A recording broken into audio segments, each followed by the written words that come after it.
Thanks for taking the time to click this video. The first part is from my live stream where I explain my stats and card deck, and then followed by some key card plays I use. So if this info helps you or caught your eye, click that like button. If you have a question or just a thought, type it down in the comments. And if you're interested in seeing future content, click that subscribe button. And just with that said, stick around for my final thoughts and let's get this started. So let's get quickly into it. This is my light hunter. He's currently at 109 champion level, light based. This is his stats, as you can see on the bottom right. Right now, because basically there's a bug, I can't really grow his stats as I want to, so I'm gonna just point out how it looks like on Strange. His stats are more like perfect, especially for Transia Missions. So as you can see, crit chance at 50%, critical damage 75%. That means every time your card has a critical, that's how much the damage will multiply by, 75%. Fortitude at 50. Hold up. So Fortitude is basically the health you gain at the beginning of a mission. So he gets 50% more based on his health. So that's going to be like that puts his health at like 1,500. Power, size of the area ability. So any area attacks, that's how it scales. Resilience, another important stat you're going to need in Transia. And that's at 60%. Strength at 40%, that's just a knockback. And willpower, which I believe is capped at 20. So I still haven't figured out the caps yet. So on my YouTube, I'm gonna just put these in the comments and we could go from there. But back to my light hunter. Like you see, his stats are nowhere near that, but his champion level is high. But like I said, there's a bug going on. They didn't address it yet, but they do know about it. And now on to my cards. When it comes to cards, let's start with the first one, Holy Spark. Well, I have two quick cards. My hunter itself is basically support. I would say it's a support tank, to put it in good terms. But yeah, his damage is not as high as my other heroes, but he's based around helping others do what they do better. So Holy Spark on KO, that's for his quick attack. And quick slash, the way you want to use this is basically if you could hit a medium to a small, that guarantees that medium or large will get taunted. So that diverts the attack from whoever they're targeting. Then it comes to my heals. On mods, I have 3 resist and block. From what I'm seeing, block isn't really, you're probably better off going with 2 resist instead of a block and a resist. But this is just what I'm rolling it right now. Kind of helps as well with Captain Marvel to keep her binary, but that's the group composition. So it all depends on you. But I find maybe 3 resist would be probably better for both heals. When it comes to Call to Arms, this is probably one of the important one you should have. If you get this card drawn on your first hand and you mix it up with combat items, certain ones, like you could start off with pretty good heroism at the beginning, kind of like would dictate the rest of the fight. And I have this with the counter mod, and it's free. So if a free card you want to have with your hunter is definitely Call to Arms. Next one would be Guardian Strike. This card, while in hand, you gain 180 block each turn. From my seeing it, like my games don't go, if I'm trying to beat it and not like farm, anywhere from 3 to 4 turns.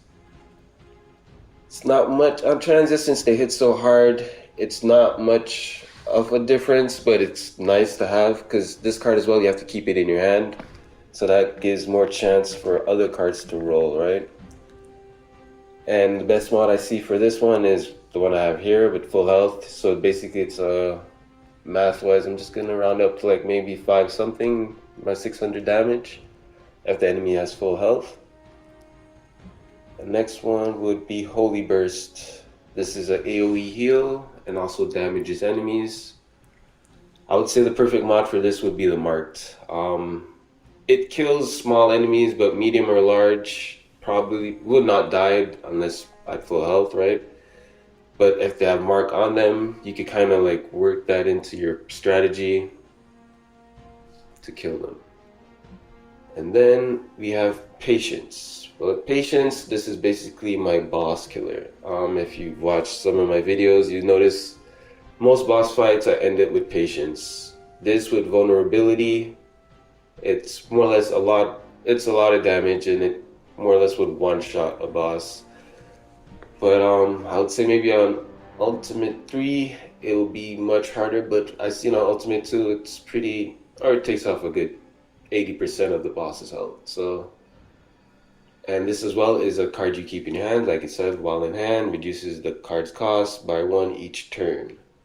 So this is another card, if you have it at the beginning on your first hand, it gets better with time. So, and I go roughly 3 to 4 turns, so you're losing, when you're about to use this or when you need to use it, it gets lower.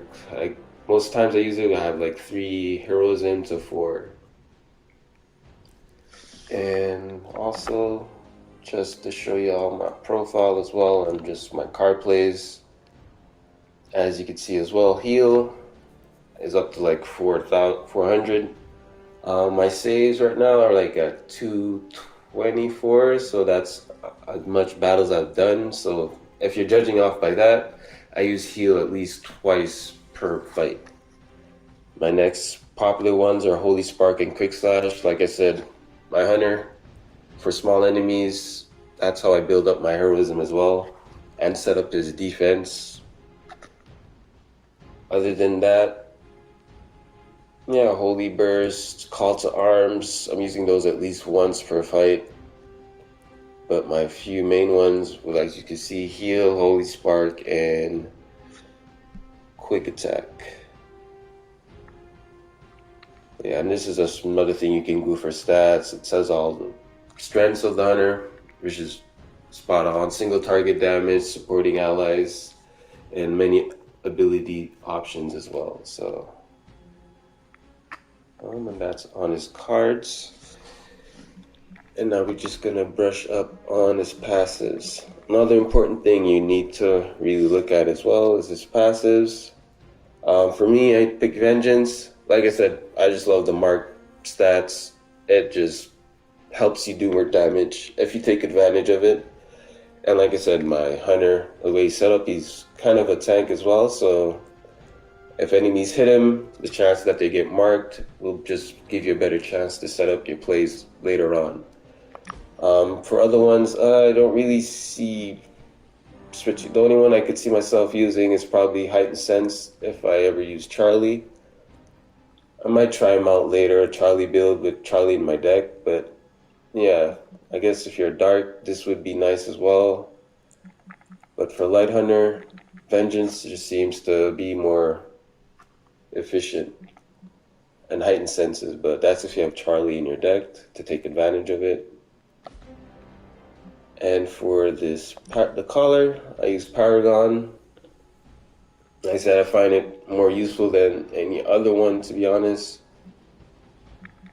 That free, I'll be using a lot of like attacks, so that free, when it pops up, it stays there, so like you could keep it, you don't have to take it off either. So that's the overview of my deck, but keep in mind the setup's about supporting the team. I always try to have a rating system, so for Midnight Suns, damage, support, and just team value should give you an idea about it. On damage, it's 2 stars out of 3. It means it can do damage, but with Patience and Holy Burst, but it's not the main focus. When it comes to support, definitely 3 out of 3 stars. This is where it shines, being able to generate heroism, draw cards, and buff allies, including himself. And for team value, definitely a 3 star. I see this working for any team composition at any level. For me, I can guarantee it works for Dr.Strange with his enhanced mechanics and Captain Marvel's binary. So with that said, thanks for listening. Hopefully this gives you some insight for your hunter. The following clips will be on my combat item choices with 2 of my favorite card plays. And I'll just finish it off with my final thoughts, so I'll see you at the end.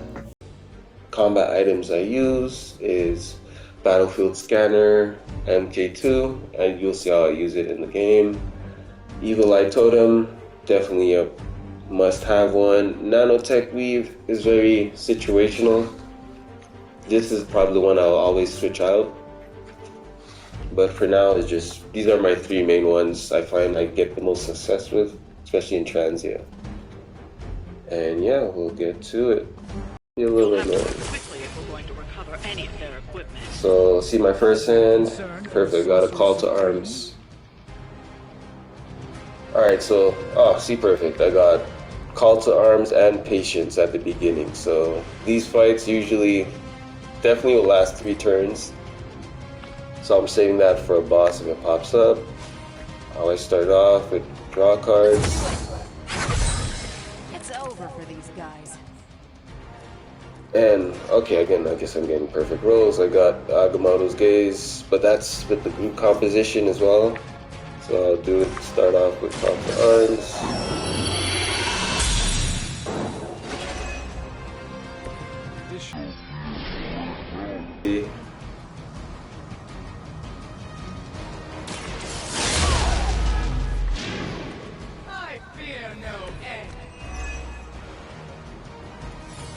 And then the patience for the kill. I probably didn't have to apply one ability actually. I didn't pay attention. Oh yeah, there it is, man. Okay, see, this is where it works now, but I don't think I'll one-shot him. Alright.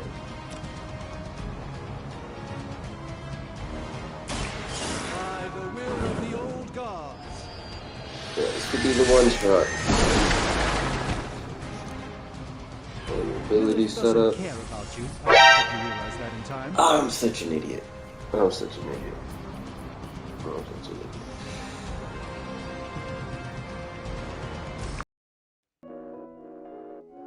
Alright, my final thoughts. Thanks for sticking around. Me personally, my hunter is the core of my team, so the deck complements other heroes as well as himself. I'll make another build video around 200 champion level for my light hunter, but I don't see it changing much unless I try to experiment with Charlie more in a deck. And if you're just picking up hunter, I would recommend the deck setup. Like I said, just the upgraded version is pretty decent until you could get some good mods on it, so definitely check it out and let me know what you think. And last but not least, my community shoutout list for 2023. This section is to support my community members that are active in my video comments, and I'm also active in theirs. I'll be including 2022 as well, because that was a good year. I met some down-to-earth content creators, so I'll definitely want to add them to it. You'll be able to see the full list in my descriptions. So the first on this list is Cajun's Blurred Eye, a newer content creator I started following. I always seen these type of community content, but his energy inspired me to go through with it finally, and it would just only be fair to put him first on this list. His channel is more pop culture based, and his takes are always a good listen. I could explain it, but it would be nice to just for you to experience it yourself, so definitely check out his channel. One of his comments that stuck out to me was the one in my Gundam Evolution video, Enter Barbados, the one with 10 kill streak, where he says, "Yo, that ending." He's referring to me doing a little extra at the end. Put a link in the description if you want to go check out that video yourself. And yeah, but just with that said, thank you for sticking around, and I'm leaving you with these humbling words. 調子に乗るなよ、加藤氏。